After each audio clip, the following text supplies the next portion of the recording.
Bonjour tout le monde, bienvenue dans le nouvel épisode du podcast. On est dimanche aujourd'hui, je suis ravie de vous retrouver. On va parler d'éveil spirituel aujourd'hui et des symptômes de l'ascension. J'ai eu quelques personnes sur les réseaux qui m'ont, et puis dans les commentaires ici de ma chaîne YouTube, qui m'ont demandé quels sont les symptômes de l'ascension et puis aussi comment savoir que je vis un éveil spirituel et puis des conseils aussi pour traverser tout ça, tous ces ressentis nouveaux, déconcertants. Alors cet épisode va être un petit peu long, donc je vais vous proposer de vous concocter un petit thé, une petite boisson chaude tranquillement pour pouvoir écouter cet épisode calmement jusqu'au bout. Donc déjà un mot sur la notion d'éveil spirituel. Vous avez de beaux oiseaux qui nous accompagnent là, en arrière-plan. Donc la notion d'éveil spirituel, déjà c'est une notion qui existe depuis des siècles. Elle est observée dans une multitude de cultures, de religions à travers le monde. Et ça commence au moment où une personne est capable de prendre du recul et de s'éveiller à sa vie avec un nouveau regard, un nouveau sentiment d'être dans ce monde, avec des spectres différents. Et alors ça peut être hyper déconcertant au début parce qu'on est amené à nous débattre avec des questions qu'on ne se posait pas avant. C'est peut-être votre cas, vous, si vous êtes en plein éveil. C'est ça aussi, c'est se poser des questions sur soi, sur les autres, sur le monde, sur notre place ici, dans ce monde, d'une manière mais complètement différente de ce qu'on avait l'habitude avant. Des questions du style qui suis-je, pourquoi je suis ici, pourquoi ça m'arrive à moi, pourquoi ceci, pourquoi cela. Et les causes les plus courantes, finalement, c'est les changements de vie. Quand vous perdez un emploi, quand vous déménagez, des accidents, par exemple, ou des personnes, des rencontres qui ouvrent une porte spirituelle pour vous. Ça peut être une flamme jumelle, une âme sœur, etc. Mais la plupart du temps, c'est provoqué vraiment par des changements de vie, par des traumatismes, des maladies, des accidents, je vous disais, des divorces, des guerres, des pandémies, notre cas, des crises, la crise de la quarantaine, enfin voilà, les crises de santé, etc. D'ailleurs, tout ce qui nous pousse, tout ce qui nous encourage, tout ce qui nous force presque à regarder et à vivre votre vie de façon plus spirituelle, ça peut être considéré comme un éveil spirituel. Le terme éveil, ça signifie que vous êtes en train de vous révéler, que vous manifestez votre moi profond. C'est ça en fait, c'est la conscience de l'univers et du lien métaphysique avec la personne que vous êtes. D'accord ? Vous entretenez un lien avec toutes ces forces vitales. Donc on va voir maintenant quelques symptômes que vous pouvez ressentir liés justement à l'ascension actuelle, aux énergies actuelles qui sont très fortes et qui favorisent l'éveil des humains. Toute cette lumière finalement qui descend sur Terre, ça change beaucoup de choses. Déjà, je parle souvent de l'ancien et du nouveau. Vous savez, en l'espace d'une année, les changements ont été impressionnants. Je pense que vous le remarquez, le début de cette année 2023 est largement marqué par le nouveau, le renouveau. Il y a clairement un avant et un après. Je pense que vous le ressentez ça parce que c'est très marquant. Autant les 3 années précédentes, on a vu beaucoup de révélations, beaucoup de choses sont sorties, beaucoup de gens se sont réveillés, se sont rendus compte de toutes les mascarades qu'on leur a servi jusqu'à maintenant. Donc c'était vraiment des années marquées par la révélation, la libération de l'ancien qui se poursuit encore aujourd'hui. Mais aujourd'hui, on est plus vraiment dans une phase de renouveau où on essaie comme on peut, avec nos armes, de reconstruire du nouveau avec les éléments qu'on a. Voilà, donc c'est vraiment une période déconcertante avec beaucoup de résistance. Il y a énormément de personnes, la plupart des gens résistent finalement, s'accrochent à ce qu'elles connaissaient d'avant et ne veulent pas en sortir. Vous savez que la résistance au changement, c'est quelque chose que l'humain a toujours connu. Et il y a toujours eu des gens qui résistaient et finalement qui se retrouvaient un petit peu perdus dans tout ça. Et puis des gens qui acceptaient, qui étaient plus dans l'ouverture, dans l'exploration de l'inconnu, qui n'avaient pas beaucoup de mal avec ça. Et c'est ce qu'on voit aujourd'hui. Donc voilà, on le voit aujourd'hui. Donc si vous avez des habitudes très ancrées de l'ancien monde, ce sera peut-être difficile pour vous de créer de nouvelles habitudes. Donc essayez d'être davantage dans l'ouverture. Pareil pour les personnes qui ont l'habitude, vous savez, de planifier leur vie de façon très carrée. très strictes, pareil, vous allez devoir apprendre à être beaucoup plus souple, beaucoup plus ouvert au changement, à modifier vos plans, parce que tout va tellement très vite actuellement que si vous êtes dans le contrôle en permanence, vous allez perdre pied. Parce que les choses vont, la plupart du temps, ne pas se passer comme vous l'aviez prévu. Vous le voyez, tout vient, enfin, ça change tellement vite aujourd'hui que voilà, les choses se passent comme ça et pas autrement. Si ça, c'est votre état d'esprit, ce sera parfois un peu compliqué pour vous. Donc ça va être très important de savoir s'adapter, de savoir rebondir, de savoir changer de chemin, parfois même de voie. De mettre de l'eau un peu dans son vin, d'entamer une reconversion par exemple, vous former davantage pour pouvoir rebondir. On l'a vu d'abord d'ailleurs depuis le Covid, avec l'effondrement du voile de l'illusion, on a tous été obligés de faire des changements dans notre vie. Parfois drastiques, absolument tout. L'idée c'est d'être vraiment flexible et vraiment dans l'ouverture. Bon. J'aimerais vous rassurer ici sur une chose, vous n'êtes pas en train de devenir fou. Il y a 3 ans, je crois, c'était au moment du Covid, même avant le vaccin obligatoire, les masques, tout ça, j'avais dit sur le podcast et sur mes réseaux qu'il y aura 2 grandes catégories de personnes face à l'effondrement de ce voile, de l'illusion finalement. Les personnes qui choisiront l'ouverture, l'amour, l'élévation, peu importe ce qu'on nous met sous le nez à l'extérieur, et celles qui choisiront de rester dans la crainte, la fermeture, qui resteront accrochés à l'ancien. Et c'est ce qu'on est en train de vivre. Ceux qui sont accrochés à l'ancien sans lâcher prise finalement sont actuellement dans une posture un petit peu compliquée. Donc continuez vous votre élévation, c'est votre posture, c'est votre attitude, c'est votre présence, c'est votre exemple qui fera et qui a toujours fait la différence justement pour guider l'autre. Encore une fois, peu importe ce qui se passe à l'extérieur, les avancées ou les non-avancées, enfin bref, qu'on vous met devant le nez, le plus important c'est votre attitude et c'est ça qui a toujours fait la différence. Et ça c'est déjà un premier conseil. Autre chose que vous vivez, c'est une réalité. C'est-à-dire que vous n'êtes pas fou, vous êtes simplement en train de changer de fréquence vibratoire. Donc ça c'est positif.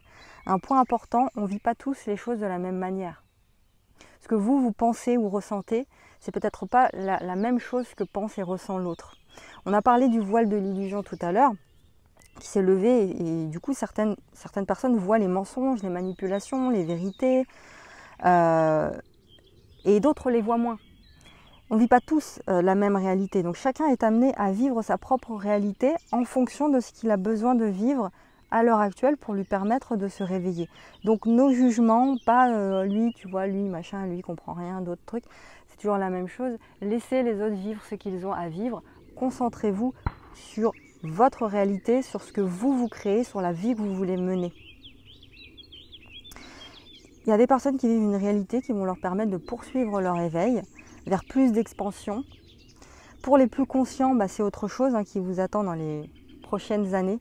Ce sera l'objet d'un prochain podcast que je ferai. Même si j'en ai déjà un petit peu parlé, notamment dans mon carnet de route de l'entrepreneur spirituel, dont vous avez le lien dans la description. C'est un livret totalement gratuit que vous pouvez télécharger. Alors, les symptômes sont intenses, extrêmement intenses, mais si on arrive à absorber tout ça sans s'effondrer, sans mourir, finalement, si on arrive à encaisser tout ça, c'est qu'on est prêt. C'est-à-dire que vous êtes assez fort pour vivre ça. Nous sommes destinés à vivre ça. Si nous n'étions pas destinés à vivre ça, on ne serait pas en train de le vivre actuellement. Le niveau de conscience de l'humanité est prêt à recevoir tout ça pour pouvoir accompagner la Terre vers son ascension, vers une autre dimension. Vous me suivez? Donc c'est normal de vivre une transformation totale, de ressentir qu'on est bloqué, qu'on a des blocages, qu'il y a des choses qui n'avancent plus, qui demandent à être libérées, des blessures inconscientes, etc. Et ça, c'est ce qui vous est demandé quotidiennement.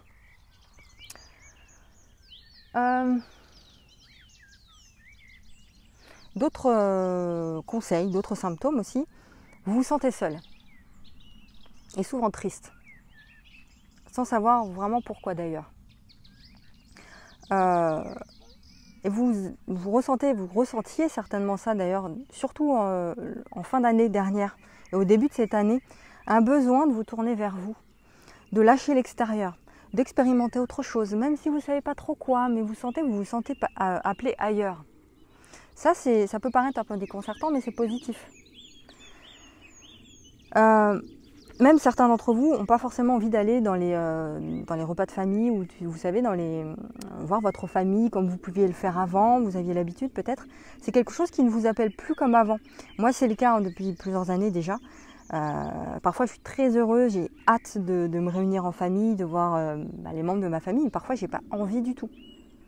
Parfois c'est très fort, un manque d'envie, je préfère rester seule, à écrire, à me reposer, à méditer, à respirer, aller en nature, me balader, enfin voilà, rester en introspection ou voir quelques personnes, mais voilà, pas d'autres de ma famille. Donc si ça vous arrive, c'est ok, c'est normal, pas besoin de culpabiliser. Laissez les choses, accueillez ces choses-là. Si vous avez ce besoin d'être seul, vous avez compris que ce que vous créez à l'extérieur est le reflet de ce que vous créez en vous. C'est de la physique quantique, ça. Vous allez l'expérimenter quoi qu'il arrive si vous avez du mal encore à comprendre cette notion. Si vous voulez la paix dans le monde, commencez par la faire en vous. Ça paraît être une phrase un peu bateau, mais on n'est qu'un. Donc l'extérieur est le reflet de mon monde intérieur. Je manifeste la matière. C'est pas la réalité qui change, c'est ma manière de l'appréhender qui change. C'est mon niveau de conscience qui change. Et c'est moi qui manifeste une réalité différente. En entretenant une relation différente, plus bienveillante, plus douce, plus juste avec moi-même.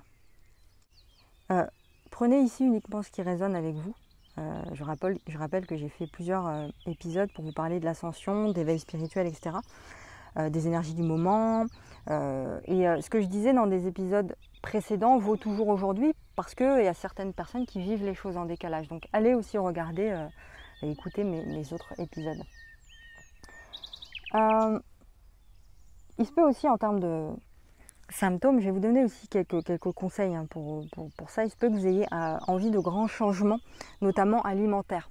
On va en reparler ça juste après, mais d'abord le sommeil, la fatigue intense, comme jamais auparavant, peut-être que ça vous arrive, ça peut devenir handicapant dans votre journée si vous travaillez loin de chez vous, vous avez peu de moments pour vous reposer. Essayez de vous accorder des petites siestes, même de quelques minutes chaque jour. Même ceux qui travaillent, isolez-vous pour reprendre un peu d'énergie, de remonter en énergie comme ça. C'est possible que votre sommeil aussi soit complètement entrecoupé, complètement saccadé. Vous vous réveillez beaucoup la nuit, ça c'est mon cas encore aujourd'hui. Toujours à la même heure, parfois à des heures miroirs. Moi, ça m'arrive très souvent, ça. Vous avez des heures, des rêves lucides aussi. C'est-à-dire que vous vous en rappelez entièrement ou certaines scènes assez flagrantes à votre réveil. Vous êtes en même temps dans votre rêve acteur de votre rêve et en même temps observateur de votre rêve. Et ça, vous vous en rappelez un petit peu quand vous vous levez le matin. Donc ça, c'est des choses qui peuvent arriver aussi, qui peuvent être des symptômes que vous vivez un grand changement intérieur. Vous pouvez faire des rencontres aussi qui vont vous bousculer. Moi, ça a été le cas fin mai, où j'ai rencontré une thérapeute qui pratique l'hypnose dans ma ville. Et c'est quelqu'un qui a été un messager pour moi à ce moment-là. Qui m'a donné un message en fait et qui me l'a donné, qui me l'a transmis. Et cette personne m'a beaucoup aidé à ce moment-là, personnellement. Ça peut être votre cas aussi, des personnes peuvent avoir des messages à vous transmettre, des réponses à vous donner. Elles vont arriver sur votre chemin comme ça alors que vous n'y avez pas forcément prévu. Et voilà, finalement en tant qu'équipe au sol, on a beaucoup de messages à se transmettre les uns les autres. Voilà, c'est ça que je voulais dire. Et soyez pas choqués que ce soit des choses qui vous arrivent en ce moment. Ça peut se passer aussi dans vos rêves, ça. Parce que notre âme, elle voyage beaucoup en ce moment et on agit sur plusieurs plans, donc ça peut se passer aussi dans vos rêves. En termes de nourriture, je vous disais, comme vous êtes de plus en plus conscient que ce que vous mangez est déterminant sur votre niveau d'énergie, sur la manière dont vous vibrez, eh bien, vous allez vouloir faire des changements en termes, au niveau alimentaire. Peut-être que c'est déjà le cas pour vous depuis plusieurs années, hein, mais ça peut être uniquement actuel pour certains. Et puis, on est toujours en transition vers quelque chose. On fait des tests. Moi, j'ai testé à peu près tout ce qui puisse être possible ou en termes d'énergie, en termes d'alimentation. Vous pouvez tester de devenir végétarien, de manger uniquement du cru, des jus, enfin voilà. Et vous mettre au jeûne aussi, des cures de jus, enfin voilà. Allez vers ce qui vous appelle. C'est toujours la même chose. À un moment donné, je faisais des jeûnes intermittents. Vous savez, ça consiste à sauter un repas, celui du matin, et à rester à jeun pendant 16 heures. Donc vous ne mangez plus le soir après votre dîner, jusqu'au lendemain à peu près 14 heures environ. Moi j'ai testé ça pendant plusieurs mois, hein, mais je suis revenue à manger le matin parce que ça me crée trop de fatigue le matin, et étant angoissée avec un TAG, le fait, un trouble anxieux généralisé, le fait de ne pas manger et d'être confronté à la faim, au manque d'énergie, bah, ça crée un stress dans le corps qui vient s'accumuler à votre stress déjà présent. Donc le jeûne intermittent pour les personnes très stressées, c'est pas quelque chose de très angoissé, c'est pas quelque chose qui est forcément recommandé sur le long terme, bénéfique. Donc testez et voyez ce qui vous fait du bien vous. Vous voyez ce que je veux dire. C'est pareil pour la viande, je mange pratiquement plus de viande aujourd'hui, c'est vraiment devenu quelque chose qui me dégoûte. Le fait de voir la viande, voir le processus pour en arriver dans une barquette, ça me dégoûte en fait. Voilà, et c'est arrivé avec mon éveil, c'est cette conscience intense du monde animal qui a créé ça. Mais ça peut ne pas être votre cas, et c'est ok, enfin voilà, chacun est amené à vivre ce qu'il a besoin de vivre actuellement, et si vous ne ressentez pas ce besoin de vivre ça, vivez ce que vous avez à vivre, donc testez. Si vous êtes attiré par les fruits et les légumes, tout ce qui est végétal, tout ce qui est non transformé, ça a une raison.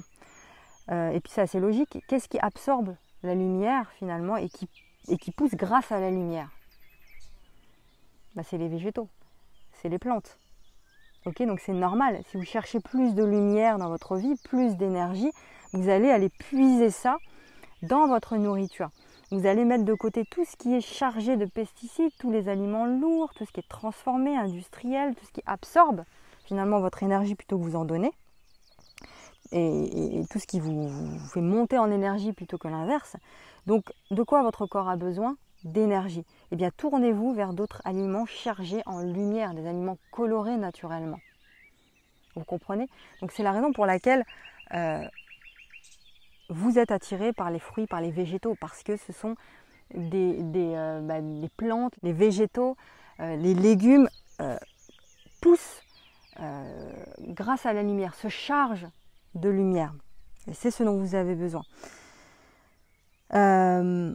Et puis tout est fait actuellement pour vous dévier de la lumière à travers votre alimentation, toutes les pubs liées à l'alimentation, aux produits laitiers, à tout ça, pour que vous perdiez votre concentration, pour que votre glande pinéale, votre troisième œil, soit complètement calcifiée. Tout est fait pour ça. Vous perdez pour que vous perdiez justement votre conscience. Vos pensées sont brouillées. Vous restez là à errer comme ça. Vous voyez, donc soyez conscient. Aidez votre corps aussi à pallier à ces changements. Donnez-lui ce dont il a besoin. Allez vers ce qui vous appelle et faites des tests pour savoir si ça vous convient plus ou moins.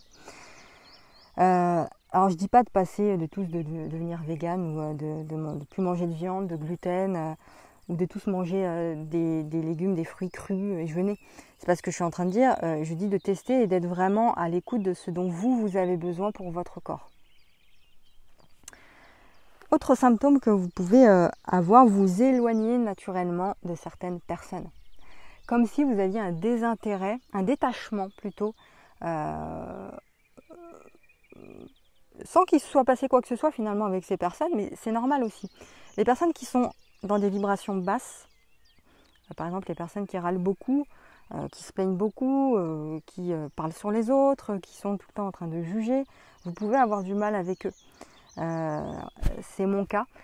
Aussi, c'est pas que vous n'aimez plus ces personnes-là, c'est que émotionnellement vous êtes beaucoup plus sensible à ça.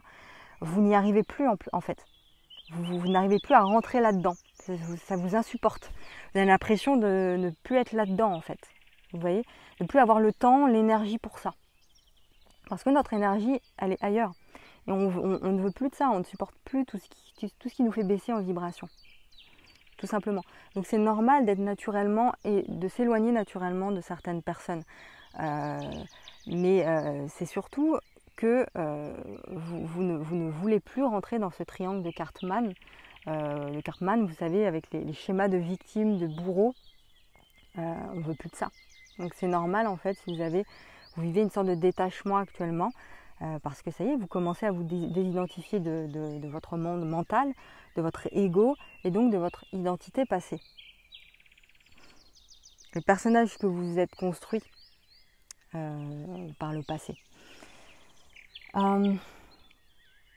Donc toutes les personnes qui sont encore dans ces schémas de victimes, qui se lamentent, qui se plaignent, eh bien faites votre chemin, faites le travail aussi en interne, sinon vous allez sans arrêt être confronté à ces mêmes types de situations et ces mêmes types de personnes.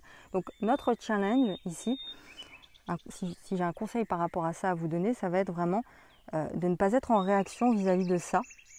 C'est vraiment la maîtrise de soi. Et on est très challengé à ce niveau-là, la maîtrise de soi. Donc envolez-vous, volez, prenez de la hauteur. Dès que vous sentez que vous vous identifiez au mental, à l'ego, prenez le temps de respirer. Ne soyez pas dans la hâte, dans l'impulsivité, dans la réaction, dans l'émotionnel. Vous allez vous perdre sinon.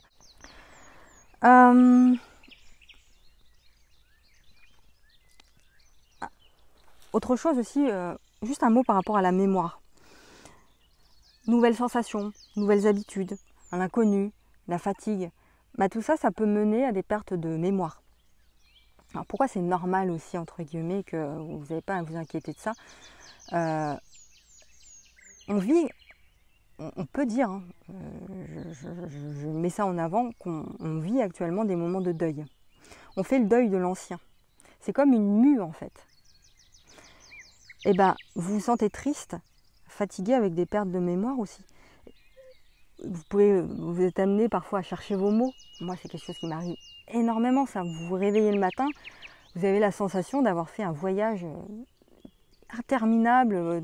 Vous vous réveillez, vous vous sentez déconnecté, perturbé, sans repère. Certaines croyances que vous aviez la veille n'ont plus de sens aujourd'hui. Vous êtes complètement paumé. Voilà, vous avez des croyances limitantes qui sautent aussi, des codes, des dogmes, des normes sociétales qui sont en train de péter en éclats. Et donc ça, tant mieux, mais c'est quand même quelque chose qui crée beaucoup de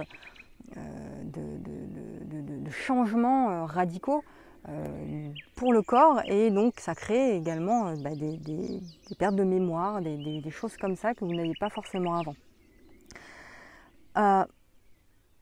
C'est important aussi de faire attention à nos mots. Aux mots qu'on prononce. Les mots, vos phrases, vos pensées sont créatrices. Donc l'énergie qui émane de vous, due à vos pensées, mais aussi à vos émotions, à comment vous vous sentez, ça c'est un impact énorme sur votre réalité. Vous véhiculez cette énergie, et cette énergie elle est magnétique, avec des événements et des circonstances autour, et des personnes autour. Donc ce que vous manifestez dépend de la fréquence sur laquelle vous vibrez, et du travail que vous faites en interne. C'est pour ça que je vous dis, c'est pas juste une question de compréhension, c'est aussi le fait de vivre et de ressentir les choses. Alors moi j'ai remarqué des changements chez mon chien. Donc au niveau des animaux, vous pouvez voir aussi des changements. Moi je le vois avec ma chienne qui a des grands moments de fatigue. Je la vois dormir à des moments où ce n'était pas le cas avant. Et puis d'autres moments de forte énergie, où elle est complètement folle en fait, impossible de la calmer. Son regard aussi est très profond, beaucoup plus que ça ne l'était avant. Vous voyez des réactions de vos animaux face aux humains, ou même aux autres animaux, des habitudes qu'ils n'avaient pas avant, qui peuvent changer, des lieux où elle peut aller dans des pièces, dans des endroits de la maison où elle n'allait pas avant. Enfin voilà, laissez-les faire, parce que les animaux font aussi leur travail de leur côté. Dernière chose, l'une des plus importantes, reposez-vous en cas de fatigue intense. Quand je dis reposez-vous, ça veut dire aussi de venir se poser en vous. Faites-le vraiment. Venez vous poser en vous. C'est pas juste écouter ce podcast et puis tout intellectualiser et ne rien appliquer derrière et continuer comme avant. Vraiment, prenez le temps de ressentir ce que vous ressentez à l'intérieur de vous. De vous demander comment est-ce que vous vous sentez à chaque instant. Prenez le temps de méditer, de respirer plusieurs fois par jour, par le ventre. Ayez des moments d'introspection avec vous-même. C'est plus que nécessaire ça pour digérer justement tout ce que vous recevez, tout ce que vous absorbez en termes d'énergie, d'émotion, et puis tout ce que vous absorbez aussi des autres personnes. C'est important de prendre des moments pour libérer tout ça. Sinon vous accumulez, et puis il arrivera un moment où c'est le corps qui va prendre le relais avec des douleurs, des maladies, etc. Donc vraiment les moments d'introspection où vous rentrez en vous, c'est des moments où vous pouvez libérer, où vous pouvez lâcher, extérioriser, ressentir, être dans le ressenti et non dans le mental, l'intellectuel comme on fait en mode robot toute la journée. Là, c'est vous ressentez, vous êtes dans un autre mode. Donc il s'agit de se lâcher la grappe un peu, d'éviter de se mettre trop de pression. Ça c'est important aussi, ça c'est vraiment quelque chose qui a changé ma vie. Et je pèse mes mots là quand je vous dis, je me suis lâché la grappe.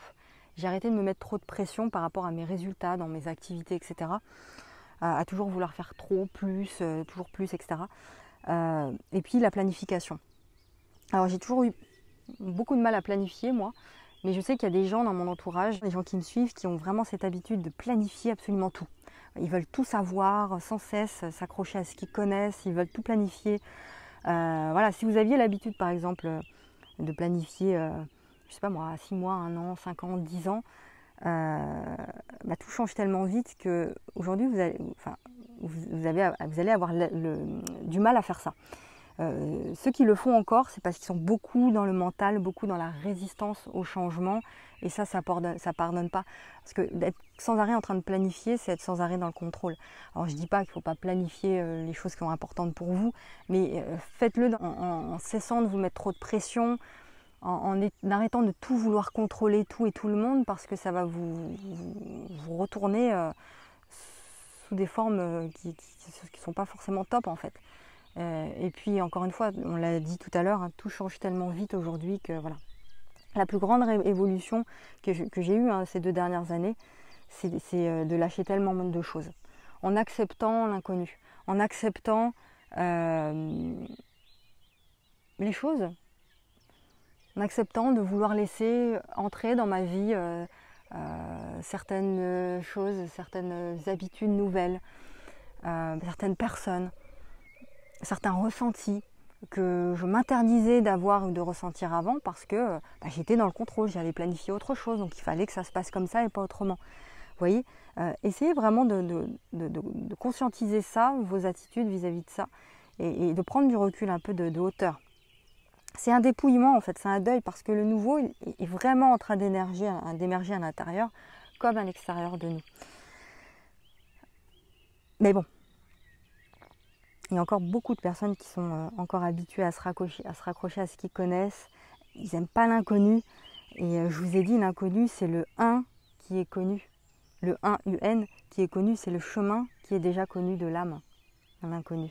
Et c'est pour ça que ça demande de faire de la place et d'abandonner quelque part vos repères pour lâcher prise et vous libérer, vous ouvrir à l'inconnu, à ce qui est déjà connu de votre âme et que vous n'avez pas encore conscience ici. Donc pendant un certain temps, vous allez voir que ce qui nous attend est bien plus beau que ce qu'il y avait avant. Croyez en ça. Moi j'y crois, mais éperdument en fait. J'ai cette foi-là que ce qui m'attend est bien plus beau que ce que j'aurais pu imaginer avant, malgré toutes les crises qu'on peut vivre ou tous les trucs encore what the fuck qu'on peut vivre dans la vie, qu'on peut nous montrer dans les médias, etc. Mais la clé, c'est de croire en la magie, c'est d'avoir la foi. Et la foi, c'est avoir confiance. C'est avoir confiance en la vie et de vous abandonner, je vais y arriver complètement au divin. Et non, la plupart des gens n'ont pas cette attitude. Ils ne font pas cela parce qu'ils sont dans la résistance au changement et du coup, ils contrôlent les choses. Et c'est là d'où vient le changement, la souffrance. Lorsque vous contrôlez tout et que vous refusez d'avoir confiance en ce que vous ne connaissez pas, bah c'est là d'où vient la souffrance. Donc vraiment, ne faites pas cette erreur. Allez-y à votre rythme, mais surtout accueillez le nouveau. Ne tournez pas le dos au changement, à ce qui vous est, aux opportunités que vous pouvez avoir. De toute façon, le changement il est inévitable, qu'on le veuille ou non. Donc c'est soit vous montez dans le train en route, soit vous restez sur le quai. Donc l'image est bien parlante, hein. Vous voyez un train, c'est soit vous montez dedans et lui il ne s'arrête pas, hein. Il passe, c'est soit vous montez dedans, soit vous restez sur le quai et puis vous laissez le train partir comme ça, parce que vous avez peur de lâcher vos certitudes, vos anciennes habitudes qui ne vous aident pas forcément et vous le savez. Donc ça c'est votre choix, hein. Vous sentez ce qui est juste pour vous et puis sentez ce qui est juste pour votre évolution. Voilà ce que je voulais vous dire. Je vais boire un petit coup. J'avais un mot que j'ai envoyé dans ma newsletter d'ailleurs aux créateurs, aux artistes. Aux accompagnants, aux artistes. J'ai envie de vous dire, lancez-vous. Écoutez vos appels. Parce qu'on a besoin de vous. Votre place est très importante. Vraiment, cessez de douter comme ça. Parce que vous êtes appelé à créer. Vous le voyez bien. Si vous êtes créateur, artiste, créateur de contenu, accompagnant, thérapeute, formateur, enseignant, etc. Que ce soit à travers votre voix, votre corps, votre chant, la peinture, l'écriture d'un livre, votre activité, que ce soit par la transmission d'un don particulier, vous êtes poussé à partager pour guider l'autre. Et là, c'est votre moment. Je le dis depuis 4 ans, ça. Mais maintenant, c'est avec ces mots-là que je le dis. Vous êtes appelé vers votre art, vous êtes appelé vers votre créativité. Faites-vous confiance pour ça. Votre place dans ce monde nouveau est très importante. Pourquoi vous doutez à ce point? Pourquoi vous avez peur de vous exprimer tel que vous aimeriez ou de vous lancer? Parce que c'est simple, hein. On vous fait croire que l'entrepreneuriat c'est risqué. On vous fait croire que le CDI c'est la seule voie vers la sécurité. C'est loin d'être le cas aujourd'hui, ce n'est plus le cas d'ailleurs aujourd'hui. Le salariat n'est plus la sécurité qu'il l'était avant. L'entrepreneuriat n'est plus le risque que ça pouvait être avant. Vous pouvez entreprendre sans aucun risque, vous pouvez commencer sans argent, vous pouvez entreprendre, vous pouvez vous exprimer sans avoir de grands moyens, sans prendre de risques incommensurables. Vous pouvez commencer comme ça. Et puis, pourquoi vous doutez? Parce que dès l'école plutôt, on étouffe les individualités. Et puis on nous dit, écoute, toi tu veux faire de l'art, t'es bon en dessin, t'es bon dans ça, tu sors un peu des cases, il n'y a pas de débouché pour toi, quoi. Donc reste dans les rangs, fais ce qu'on te dit, c'est beaucoup mieux. Et ça vous fait douter de vous. Alors que vous êtes venu ici apporter de la lumière. Vous êtes venu ici apporter une nouvelle fréquence à travers votre art, à travers ce que vous faites de mieux, à travers votre vibration dans le monde. Vous êtes revenu pour apporter ça, pour apporter du beau, de la couleur, de la beauté, du changement, de la différence, de l'équilibre, de l'harmonie, du bien-être. Des choses folles, des choses que les autres ne comprennent pas. Vous êtes venu pour ça. C'est votre rôle, vous comprenez? Donc vous devez revenir à ce qui vous appelle vraiment et le faire. Quand vous faites ça, vous reconnectez les gens à eux-mêmes aussi. Et vous aidez aussi à rouvrir les cœurs des humains sur Terre.